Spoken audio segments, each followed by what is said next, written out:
All right. Thank you all for joining us for the Thursday Thoughts Talk. So we have a very special guest today, Whitney Magnuson. She is the digital and social media marketing professional. She's a former attorney, a travel enthusiast who serves right now as the senior director and head of social at Hilton.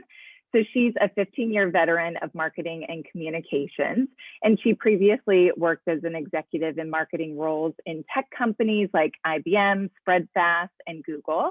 And she has a BA in public relations from the University of Southern California and a JD from the University of Texas School of Law. And she's based in Dallas, Texas, and lives with her husband and has a spoiled pet cat. So Whitney, thank you so much for joining the class today. If you just want to give me a brief introduction of who you are, what you do, and a little bit about your career background. Yeah, absolutely. Well, you said a lot of it there in the intro, so thank you for that. And thank you for having me today. So I started my career straight out of college in the agency side. So I worked at a PR agency. Back at that time, there weren't these amazing classes. And so we were just starting to talk about social media as like an emerging form of media in PR classes. And so starting out in the PR world, worked at a consumer agency in Los Angeles for a couple of years. But just wasn't really feeling it. Los Angeles is crazy expensive, as we all know. And so after a couple of years, finally followed my parents' advice, and they kept telling me, go to law school. So I did. I went to law school, and that's what brought me to Texas, and thoroughly enjoyed law school and learning about the law, but didn't love the day-to-day practice of law. So while I was, after my first summer, when I had some real world law firm experience, I thought, that's not going to be my path. So I actually formed my own startup. And that startup was called the National Karaoke League. So it was competitive karaoke for adults, kind of like a softball league or kickball league. And I knew just enough to be dangerous, which was, I focused on everything marketing and communications. And then I had a co-founder who focused more on the operational side of things. And we didn't really know a lot about entrepreneurialism, but we figured it out. So we ended up taking the company through 2 rounds of angel funding, learning how to franchise and actually spread the franchise model into multiple states. We had, tons of divisions all over the place. And after about 3 years, started to get some really nice investor interest in that startup. So I took that opportunity to actually make my exit at that time, and was kind of looking around thinking, do I want to go back to PR? Do I want to give this law thing another shot? When a recruiter for Google called me, and they said, your background is weird. And we kind of like that. So we think weird is good. And we would love to tell you more about a new program that we're launching. And that's how it kind of launched the next decade of my career, which was in the tech marketing world. So at Google, I worked on a program that's now called Google Local Guides, but it's basically the portion of Google Maps that has ratings and reviews for local businesses. If you write a certain number of reviews, you get a little designation as a local guide. And we built that program from the ground up. So it was very much about building community, focused on social media, focused on events in local communities, focused on partnerships with local organizations, and took that program from being just piloted in 2 cities to a global product, and did that over about 4 years, just shy of 4 years. And also got promoted several times while I was at Google. So started out as a community manager, and I have a lot of heart for community managers. I imagine a lot of your students, their first job out in the world may be as community managers. It's a hard job, but an awesome job because you learn so much so fast. And then by the time I left Google, I was actually their global program lead for the overall Google Local Guides program. So I had a cross-functional team that consisted of marketing as well as product, engineering. They all, kind of indirectly, we all worked on that same product. So it was great. After my time at Google, went over to Spreadfast. Spreadfast is now called Khoros. They merged with a company called Lithium a couple of years back, but that was a startup that was focused on enterprise social media tools. So we had a lot of Fortune 500 clients, and they needed a tool with which to kind of monitor and enhance their social media efforts for their company. So I got to see a lot across great brands of what was working and what really, really wasn't working from a social media perspective. And was there for about a year, but realized that startups, while I really liked them when I was the one in charge of them, I didn't necessarily like them if I wasn't the one in charge. And so decided to go back to a larger company. So after about a year with Spreadfast, I joined IBM. I was at IBM for, again, just shy of 4 years, and I worked in the IBM Systems business unit as their head of social. IBM was a great place to work because I think they really were looking for how they could reintroduce their 100-plus-year-old brand to a whole new audience. You know, people think of them as the company that got us to the moon, but that doesn't resonate with younger millennials, with Gen Z. That's just not something that they think of necessarily as cutting edge tech. And so it was all about kind of introducing the new sets of data products, AI, machine learning, all of those concepts to a whole new audience, and social media was a really big part of that. So then while I was still at IBM, I got recruited to join Hilton. I've always been a huge travel enthusiast my whole life, so it seemed like a natural fit. Hilton had a similar challenge to IBM. You might not think, tech and travel, that there's really any similarities there, but it was a similar deal, that it was a 100-plus-year-old company that hadn't kind of been born natively on social. And so they needed someone to come in and kind of stand them up for the next generation of social. So that includes things like governance. So I do a lot in making sure that our hotel properties are well trained and able to execute social in a good brand responsible way. It includes social strategy. So I have a lot of strategists on my team that build out social content, that work with our media team to plan our paid strategies, things like that. And then my heart, where I began, the community management team. And they are engaging with our customers. They're tracking user-generated content. They're participating in real-time marketing.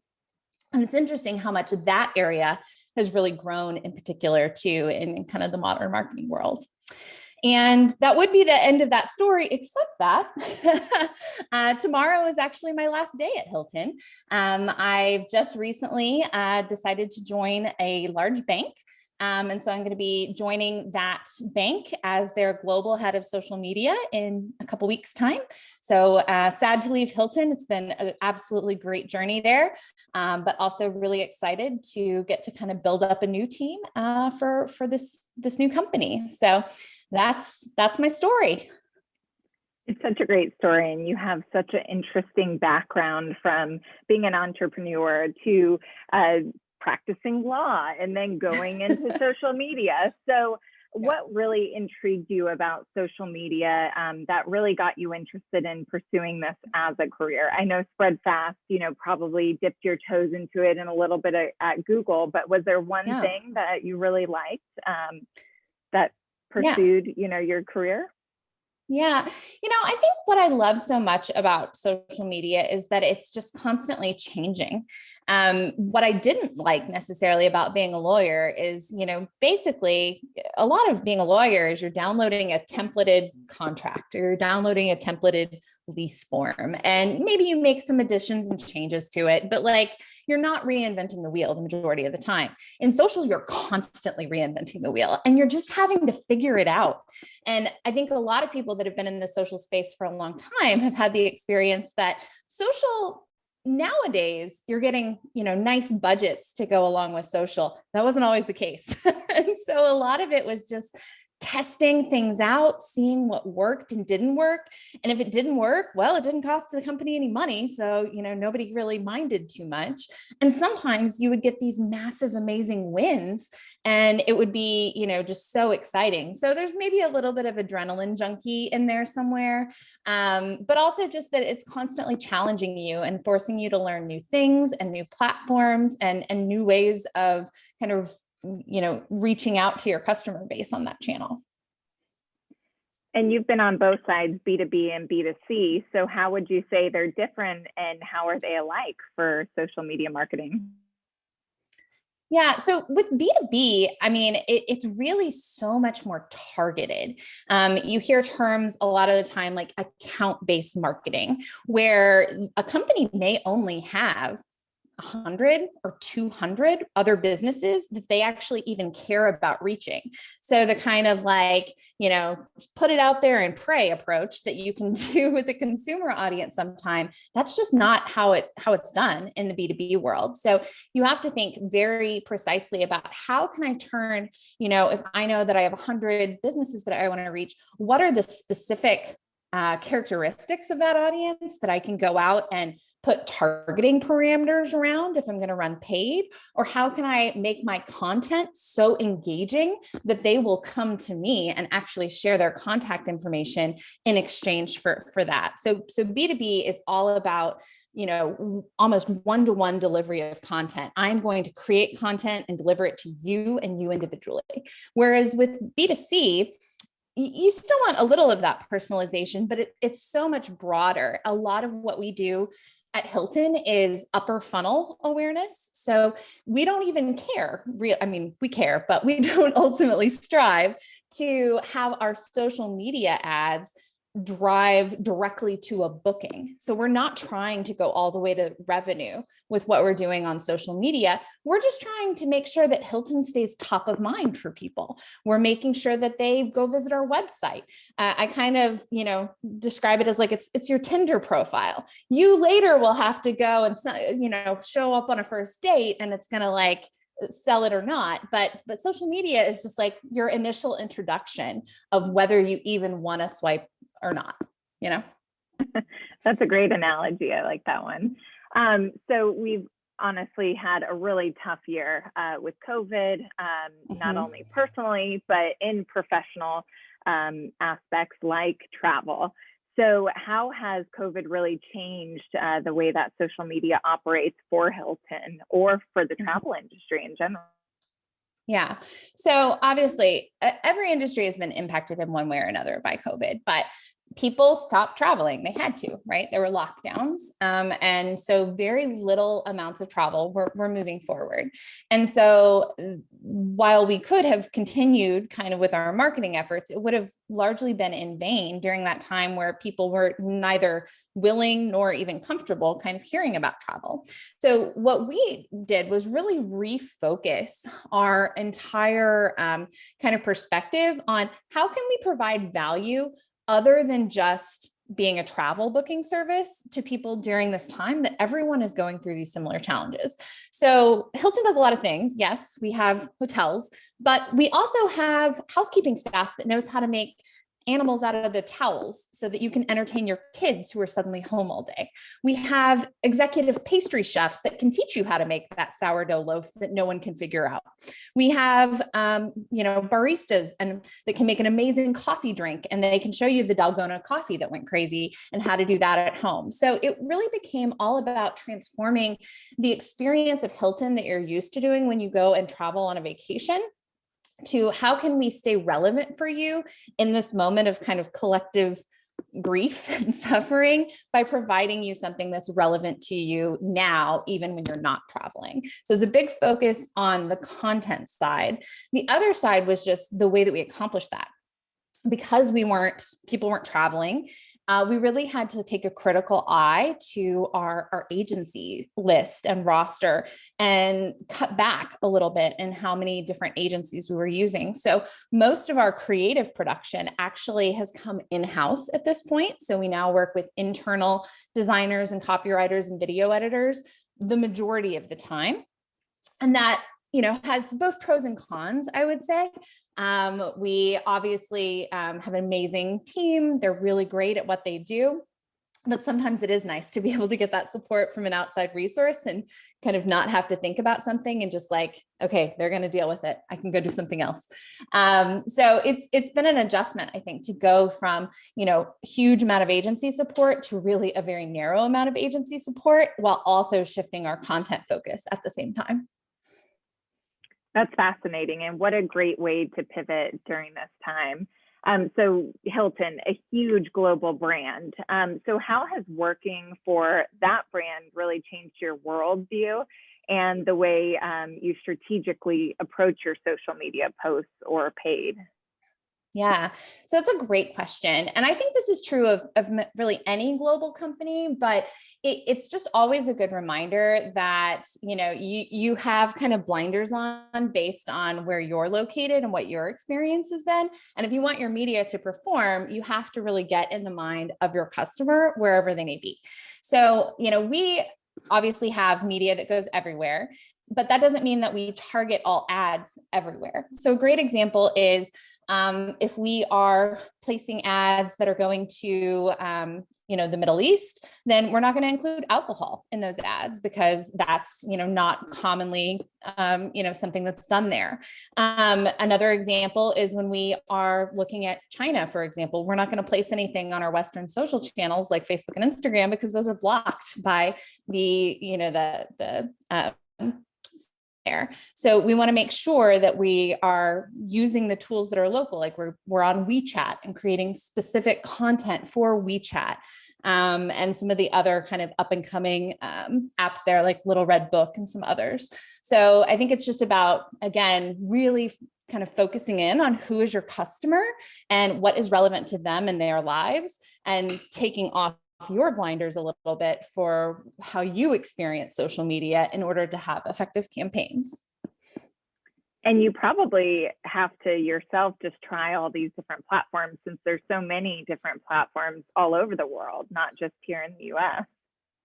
Yeah, it's kind of like a joke with me and my husband that like he will read about something around 2 years after I've already had it on my phone, because he's like, oh, they just talked about this in the New York Times. It's a hot new app. I'm like, yeah, you can skip that one, or yeah, it's great. You got to download it immediately. But again, that goes back to the fun of social, is that people are very used to kind of some of the platforms that we have now, but they haven't been around forever. I had a MySpace account. I had a Friendster account. Those are no longer around. But, right now people are talking about, oh, Clubhouse is the hot new thing.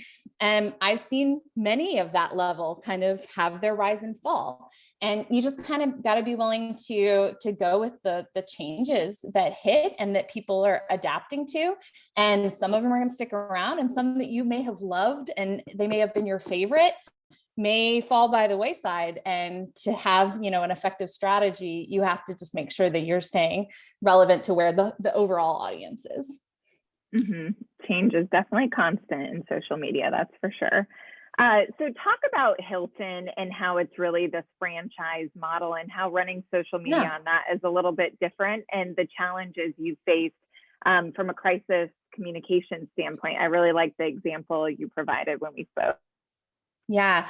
So I'll have to try, and you may have to jog my memory on which one I provided. But so basically, Hilton is a franchise. And if you guys aren't familiar with franchise model, I'll do my best to kind of like break that down. But essentially, the individual owners, like mom and pops or other business groups, investors, they are putting up the money to open their own hotel, but then they pay us a license fee in order to be able to use the Hilton brand name, Hilton logos, and things like that. In exchange for that, not only is there kind of a license fee, but they also have to conform to a number of brand standards that we put out for this specific brand.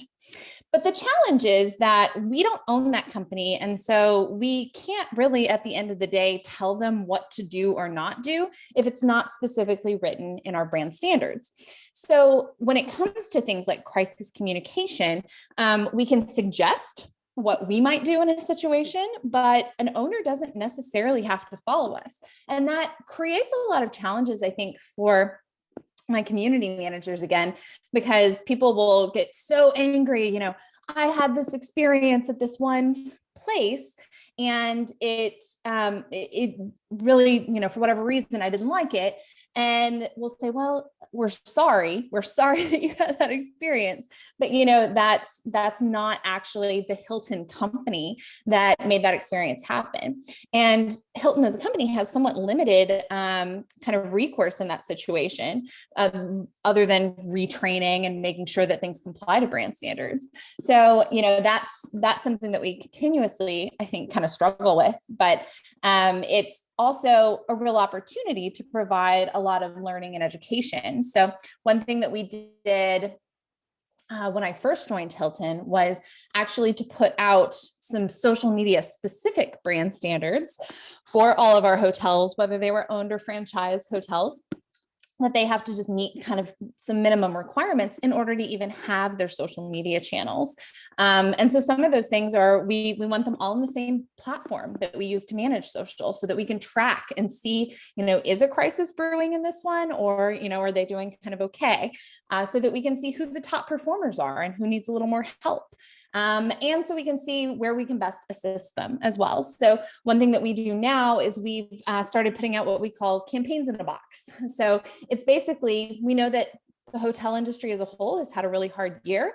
If maybe they have someone on staff who's not as familiar with social media, how are they going to kind of get a crash course in how to run their hotel's social media channel if they're kind of doing it for the first time? So we provide them some assets, we provide them some channel guidance, some copy suggestions, and they can take that and make it their own. It's not just kind of plug and play. It's definitely like guidance, but it helps to make sure that we're kind of educating that next generation that is running things at the franchise level, so that they can even maybe come over to corporate one day. So that's a little bit about how we do it, but it is definitely a challenge when you're not able to control kind of everything that's going out. And so since it is this franchise model, and things can get posted on social media, but as the brand and the global head of social, you sort of have to make sure the conversation doesn't go a certain way, or control the conversation from a community management side. So you mentioned the DoubleTree military story, and I thought that was so interesting. Yeah. So if you want to talk about that and how you try and control that narrative. Yeah, so that's something that happened like 5 years ago. And there was a DoubleTree that was hosting a military ball or some sort of social event for like a local military academy. And they had gone into the evening, and I guess it was starting to be a little unruly. And a bartender at this franchise location put a sign that said, no more drinks for military guests. Because they were, done for the night. And someone took a picture of that, and it spread on social as DoubleTree refuses to serve anyone in the military, which is absolutely not the case at all. Our founder, Conrad Hilton, was a veteran. And he, we very strongly partner with the military across what we're doing. But even now, 5 years later, we still see that story come up from time to time. And so it's really about, it shows you how important those brand standards are, because even if a story happened at a franchise location, you immediately came out and said, and the individual that put out the sign was actually, relieved of his position. But even though that happened, Hilton had an appropriate response, the franchise owner had an appropriate response. Things never go away on social. And so we still, at least once a month, that story is going to pop up, and we get someone saying, I heard that you don't serve the military. What's wrong with Hilton? So constantly just having to fight those battles. So we try and do a lot of that education up front to prevent those crisis situations down the road from happening. Mm-hmm. Absolutely. So what technologies or platforms have you tested at Hilton or in your career to really, expand your social media strategy, and what worked and what didn't work? Yeah. So this is going to sound cheesy, but the absolute best thing that I've done to keep active on the latest platforms is that I maintain my own blog. It's a personal blog. It's not anything thrilling. I don't have hundreds of thousands of followers on my social channels, but it gives me an excuse to, first of all, constantly be creating content and kind of thinking in that mindset, but also trying out new platforms, because we might not want to immediately jump on, the Clubhouse bandwagon or the Triller bandwagon for one of the large companies that I work for, but I totally can as, a small blog owner. And it lets me kind of test out functionality, get a sense of what works and what doesn't work. So that's, just kind of maintaining that side project or hobby is something that's been super, super valuable to me. I would say the other area that is just so valuable for us is social listening, and having really good social listening capabilities.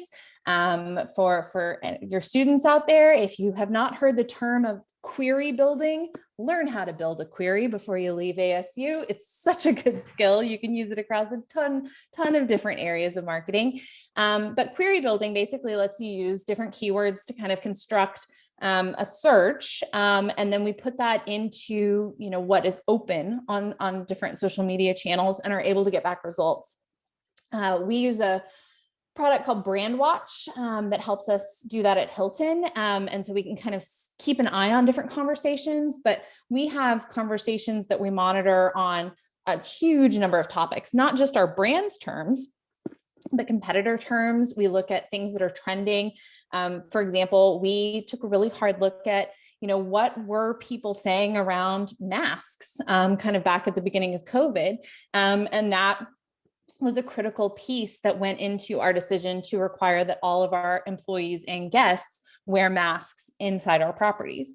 So, it's a critical tool for us. And I think is in a lot of ways, not just at Hilton, but a lot of companies kind of replaced that traditional panel or consumer like research function, because you don't have to go and do a survey and wait for stat sig on a survey to come back. You can just immediately get a glimpse of what everyone is talking about on social at that moment, and then, make decisions based on that. Such great advice. I love that. So influencer marketing is an aspect of travel, but the Hiltons aren't really involved with the brand anymore. But how do they influence your brand, and how is it affecting you today? Yeah, so that is correct. I do not brush elbows with Paris Hilton every day. I hear she's lovely. So we actually have a few different areas. I'll kind of touch on two different things. One is that we keep a really careful eye, kind of in terms of our brand.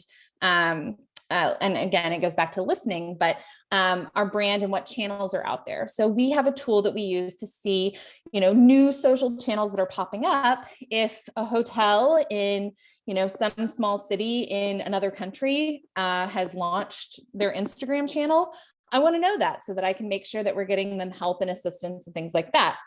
I usually get to hear about those hotels launching their Instagram channel, but what I don't get advance notice of is everyone that launches a Paris Hilton fan account. And there are tons of them. And so we have to kind of clean the data that we're taking in all the time to constantly filter out from the famous Hiltons and kind of remove them. There's also a congressman with the last name of Hilton. There's a video vlogger that has the last name of Hilton that's fairly popular. So we're constantly like scrubbing that out so that we can get our actual brand data and understand it. To the other part of your question, influencers, that is something that I think is, a lot of different companies use influencers.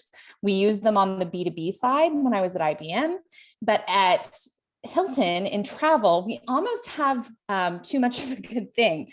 So we have one property that is located in the Caribbean. They told me that in a recent month, they had over 4,000 influencers contact them asking for a free stay in exchange for posting about them. And so that's overwhelming. If you've got one person trying to manage social, they can't sift through 4,000 different influencers a month and say, okay, which ones are actually valuable that we want to take the time to work with versus which ones aren't. So again, relying on the data, going back to who is my customer, what's going to resonate most with them. And another thing I think we see with influencers a lot is just influencer kind of the cool, sexy thing, but not necessarily understanding what their goal is for using one before they jump into just like, yeah, let's throw some money at influencers. So I think that's critical, knowing which influencers are going to match your audience, and then knowing what your goal is for you working with them so that you can kind of tailor that influencer partnership in a way that makes the most sense. Absolutely. And so this week, the students are finishing the course, and they're really looking towards the future of social media. So really, what do you think the future is? Are there any interesting articles you've seen? We've talked about Apple before this. I'd love to hear what your thoughts are. Yeah. So someone actually just pointed out to me the other day, kind of looking back at the past, there's actually a very famous editor or opinion writer for the Washington Post, Paul Krugman, who about 10 years ago, he wrote an article that said, these social media channels, nobody has enough to say to keep them running. And I reread that recently and I thought he's so right and so wrong at the exact same time. Like, absolutely. Nobody has anything important enough to say to warrant the hundreds of thousands of posts that happen every second. And yet everyone's so influenced by them. So, for me, I think I watched the documentary that was on HBO recently about social channels and kind of the harmful effects that we're starting to see them having. I think we're all very aware of kind of how social media can be used to manipulate people.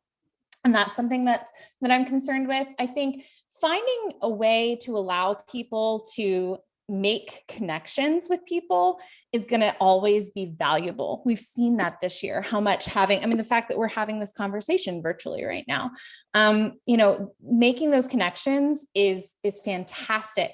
And we just have to look in the future of how we do it in a way that the valuable conversations are rising to the top, and the ones where people don't actually have anything to say or have something harmful to say are, coming off and not being read and not having the chance to influence people. So I read a lot of stuff around social media ethics. I think that's a fascinating area and one that's really interesting. I think the intersection of social media and AI is really interesting. The way we're already using kind of machine learning in limited capacity, but I think the fact that a lot of who you may be talking to on social in the future may not be another person, and you may not know that. So again, what are the ethical issues of when you're using AI, when you're using chatbots? How do you kind of, what sort of consent should be required for those sorts of things? I think those are all really fascinating issues as well. I love that perspective. And we actually had an ethicist last week, and he talked about a lot of those issues. So I'll leave you with a few questions. So I like to ask these rapid questions, and you can just answer them as fast as you can. No pressure at all. But I'll just start with the first one. What's your favorite social media platform and why? I'm an Instagram fan myself, and I follow a ton of people I don't know, and I just love to kind of like rapidly go through the stories. I don't even really read people's feeds anymore. I'm a stories junkie for sure. Same. What's one thing you wish you knew before working in digital media? That there's no off time. I think that goes back to being a community manager. If something blows up and it's 11 p.m. on a Saturday, you're still going to be expected to help monitor that situation and get it under control. And so I think understanding those trade-offs and also learning how to protect yourself and provide self-care is something that I kind of had to learn over my career that I didn't get a heads up on in advance. So that's a good segue. So what advice do you have for students going into social media as a career? Get really comfortable with data, understand numbers, understand how to tell a story with data, how to visualize data. Because if you can do that, if you can make a case for what you want to do using data, you're always going to be more successful in getting budget, in getting headcount, in getting a promotion, and getting the ability to do whatever project it is that you're wanting to do. So get really, really comfortable with data. That could mean, at least knowing how to run a pivot table in Excel, I would say is probably like a minimum. But, also if you want to go even further and, like I said, learn query language or kind of take an initial kind of class on data science, I think that's so valuable. Even if you don't end up having a full career in social media, it will help you in almost any field. +1 to that. And then what new social media platform do you think will take off next? I guess I'll go with Triller. So kind of the music platform. I don't love Clubhouse. I don't know. I'm not a podcast person myself either. But Triller, because it's kind of like music based, you're seeing a lot of artists kind of getting involved in that one, doing some initial releases there. I think there might be something on Triller.